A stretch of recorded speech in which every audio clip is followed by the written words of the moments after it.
Iya, pelakunya itu bukan. Pelakunya itu Pak Ahmad Yani sama Joko.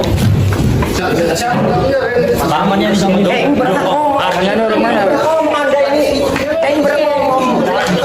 Ini ngomong ke kamera. Kasih kesempatan untuk ngomong ini. Pembunuhnya Pak Ahmad Yani, Pak. Saya bukan pelakunya, Pak.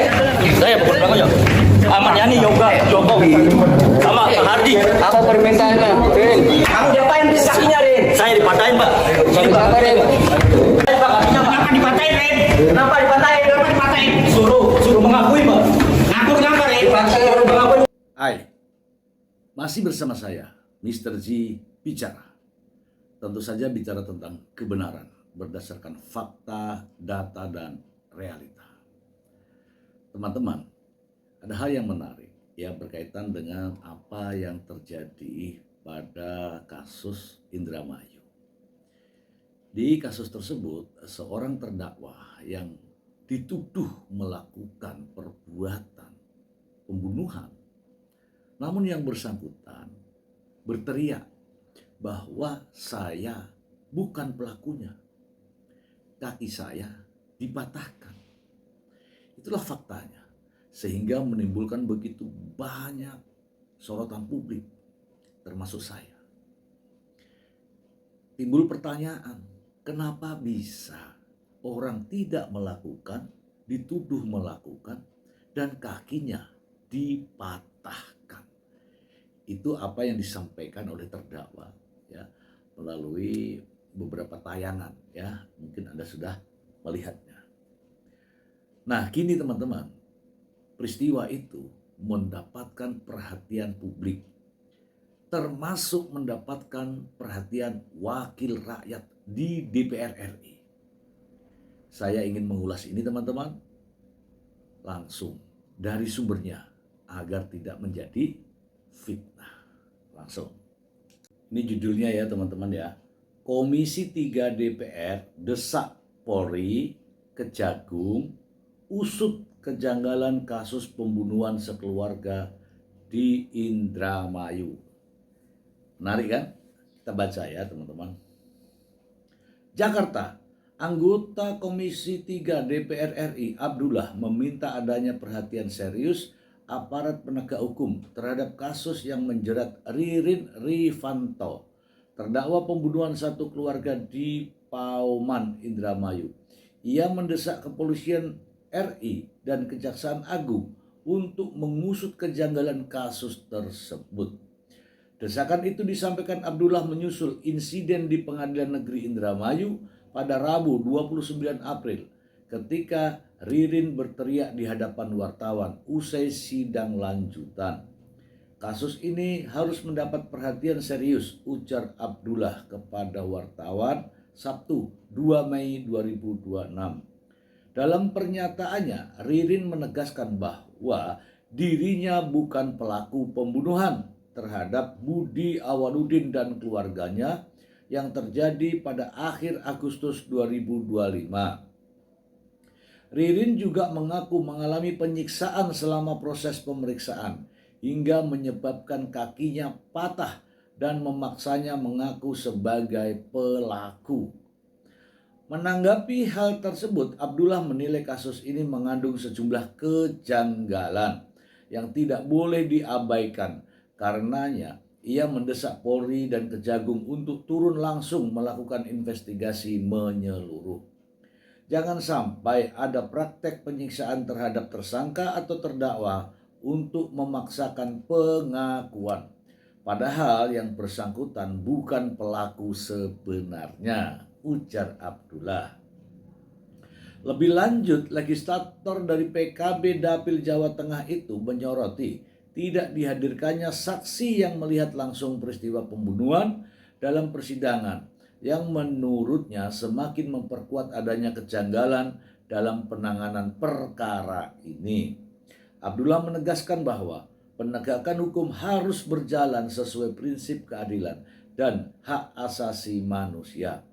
Oleh karena itu, ia meminta agar tidak ada penyimpangan dalam proses penyidikan maupun penuntutan. Mabes Polri dan Kejaksaan Agung harus turun tangan. Jika ditemukan pelanggaran, baik oleh penyidik maupun jaksa, harus ditindak tegas sesuai hukum yang berlaku.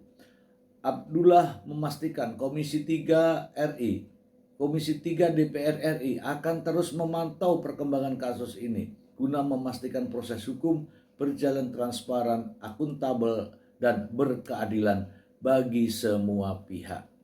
Wah, ini menarik nih teman-teman ya, menarik. Ini DPR sudah mulai turun nih teman-teman, gerah dengan kasus-kasus seperti ini ya. Kita ulas ya teman-teman, kita ulas. Nah teman-teman, saya melihat ada respon dari anggota dewan ya yang mewakili rakyat di Senayan ya. Ini kasus, jangan dianggap ya ini kasus biasa, rakyat kecil. Jangan. Begini teman-teman, ini adalah cerminan penegakan hukum di Indonesia. Sebagaimana DPR RI, khususnya DPR Komisi 3 telah mengesahkan KUHP yang baru. Ada suasana kebatinan yang baru di situ. Ada mengedepankan rasa kemanusiaan, bukan ego ya. Sebagaimana yang terjadi di Indramayu ini, kalau saya melihat dari apa yang saya bacakan tadi, ada pemaksaan pengakuan. Ada pemaksaan pengakuan, padahal di dalam KUHP itu jelas pengakuan tersangka di persidangan ya.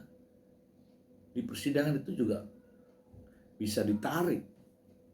Pemeriksaan di kepolisian jangan hanya mengejar pengakuan.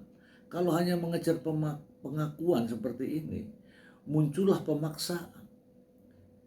Ya, dalam KUHP yang baru dengan motivasi penegakan hukum di Indonesia yang sekarang ini, haruslah pihak penyidik menyadari bahwa pengakuan tersangka itu mau ngomong apa saja itu sah-sah saja. Tidak usah pengakuan. Tapi secara profesional penyidik harus menunjukkan fakta dan bukti. Jika kita penyidik ya mentersangkakan dia sebagai tersangka dengan pasal-pasal yang tentunya sesuai dengan KUHP, sesuai dengan juga perbuatannya, maka kita harus bisa menghadirkan fakta dan bukti.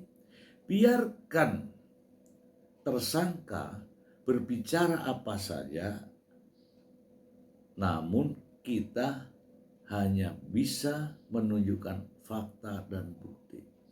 Dan dengan fakta dan bukti itu, maka hakim nantinya akan menjadi yakin bahwa dialah pelakunya. Bukan memaksakan hanya untuk sebuah pengakuan yang dituangkan dalam kertas. Ingat ya teman-teman penyidik bahwa pengakuan tersangka di kertas BAP di proses persidangan itu bisa ditolak, bisa dibantah, bahkan secara keseluruhan. Ada yang sebagian menolak keterangannya ya tidak sesuai, ada bahkan yang semuanya ditolak. Nah makanya saya mengatakan bahwa janganlah hanya mengejar pengakuan. Haruslah kita secara profesional menunjukkan fakta dan bukti. Inilah akibatnya teman-teman. Jika hanya mengedepankan atau mengejar pengakuan, muncullah pikiran-pikiran yang tidak sehat. Faktanya, kakinya sampai patah. Kenapa? Karena hanya mengejar pengakuan. Setelah patah baru dia bilang, iya Pak. Tapi kan percuma. Pengakuan dikarenakan karena intimidasi, karena kekerasan. ini ya introspeksi juga buat teman-teman penyidik, juga kritik dan koreksi. Ya kalau kritik dan koreksi itu boleh-boleh saja, jangan marah. Karena ini berdasarkan apa yang ada di sini, berdasarkan fakta, data, dan realita. Teman-teman, saya sangat bersyukur ya bahwa kasus ini mendapat perhatian anggota DPR RI. Ini akan ditindaklanjuti. Saya yakin akan ditindaklanjuti. Nah, terkait kasus yang terjadi di Indramayu, ini juga nggak main-main teman-teman. Pembunuhan berencana, tentu saja ada perencanaan terlebih dahulu. Siapa yang memiliki ide, bagaimana pelaksanaannya, kemudian eksekusinya, kemudian bagaimana menguburkannya, itu semua juga ada. Tidak semua orang-orang ini dikaitkan dengan atau dilibatkan dengan kasus pembunuhan. Ada yang perannya hanya menunjukkan, ada yang perannya hanya memberi informasi, ada yang perannya memberikan kode, ada yang perannya melakukan eksekusi, ada yang perannya melakukan penguburan. Jadi tidak sama. Jadi kita harus dudukkan satu persatu masalah ini. Dan saya meyakini ketika DPR RI sudah menyampaikan ini bahwa Polri harus turun tangan ke lapangan, jaksa pun juga harus turun tangan ke lapangan. Saya yakin DPR RI akan menggelar rapat dengar pendapat dan kita akan melihat faktanya seperti apa. Teman-teman sekalian, saya menyoroti terkait dengan perilaku ya di sini ya, perilaku daripada jaksa. Ya, teman-teman bisa simaklah ya, simak berikut ini perlakuan jaksa. Iya, pelakunya bukan. Pelakunya itu Pak Ahmad sama Joko.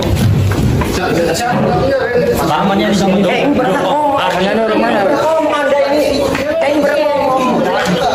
Ini ngomong ke kamera. Kasih kesempatan untuk ngomong ini. Pembunuhnya Pak Ahmad Yani, Pak. Saya bukan pelakunya, Pak. Saya bukan pelakunya. Ahmad Yani Yoga Jokowi sama Pak Hardi. Apa permintaannya? Rin. Kamu diapain kakinya, Rin? Saya dipatahin, Pak. Kenapa, Rin? Pak, kakinya, Pak. Kenapa dipatahin, Rin? Kenapa dipatahin? Suruh mengakui, Pak. Ngaku kenapa, Rin?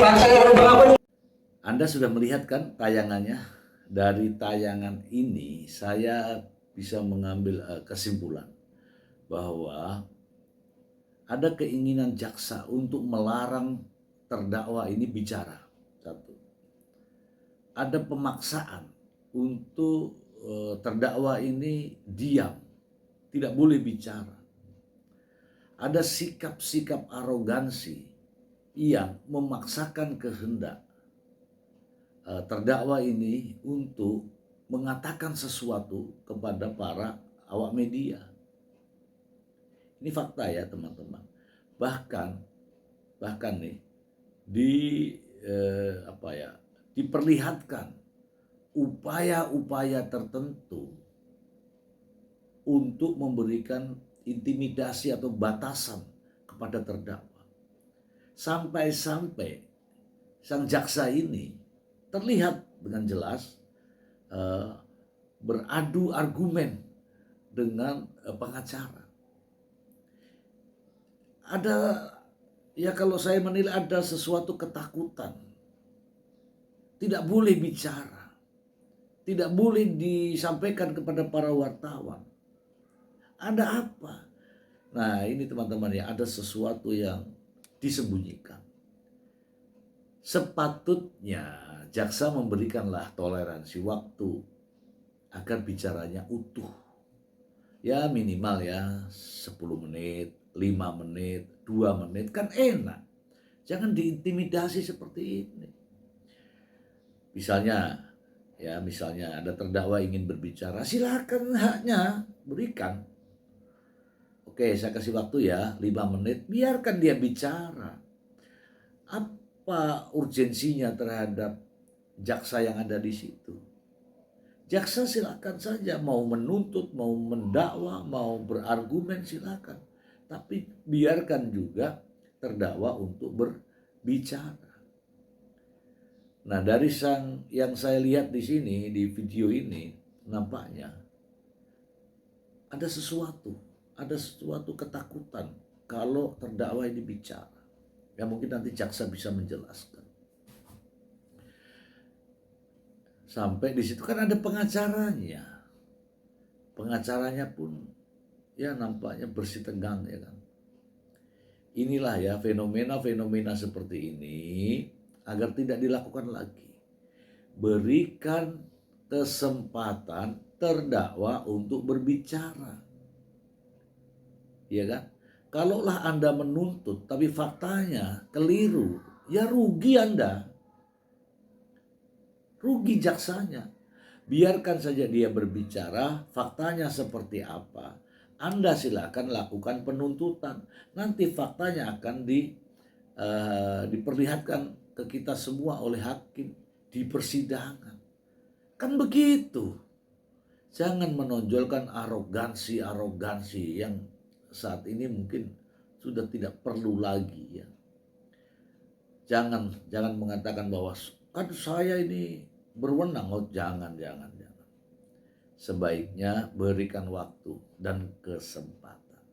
Oke, itu saja dari saya. Semoga informasi ini bermanfaat. Terima kasih. Bye.